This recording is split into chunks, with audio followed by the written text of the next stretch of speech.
വള്ളുവരായി ഭൂമിയിൽ അവതരിച്ച ശിവനും പാർവതിക്കും അവിടെ ഒരു പുത്രൻ ജനിച്ചു. അതിബുദ്ധിമാനും അമാനുഷികനുമായിരുന്ന കുട്ടിച്ചാത്തൻ. കുട്ടികളില്ലാതിരുന്ന കാളക്കാട്ട് നമ്പൂതിരി സ്വന്തം മകനെ പോലെ ചാത്തനെ വളർത്തി. നമ്പൂതിരി ഇല്ലത്തിന്റെ കീഴ്വഴക്കങ്ങൾക്കെതിരായിരുന്നു ചാത്തന്റെ രീതികൾ. അത് കാളക്കാട്ട് നമ്പൂതിരിയെയും ഗുരുവിനെയും ചൊടിപ്പിച്ചു. തന്നെ ശിക്ഷിച്ച ഗുരുവിനെ ചാത്തൻ വകവരുത്തി. അവന്റെ വളർത്തമ്മയെയും ചാത്തൻ ഉപദ്രവിച്ചു. ഇതിൽ ശുഭിതനായ കാളക്കാട്ട് നമ്പൂതിരി ചാത്തനെ വകവരുത്തുവാൻ തീരുമാനിച്ചു.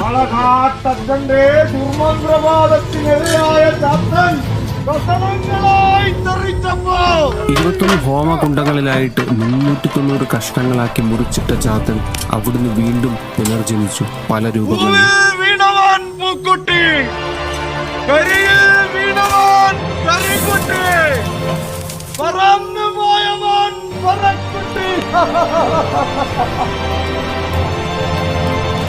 കഥകളുടെ കാണാപ്പുറങ്ങൾക്ക് ഫോളോ ചെയ്യാം കനവുകഥ.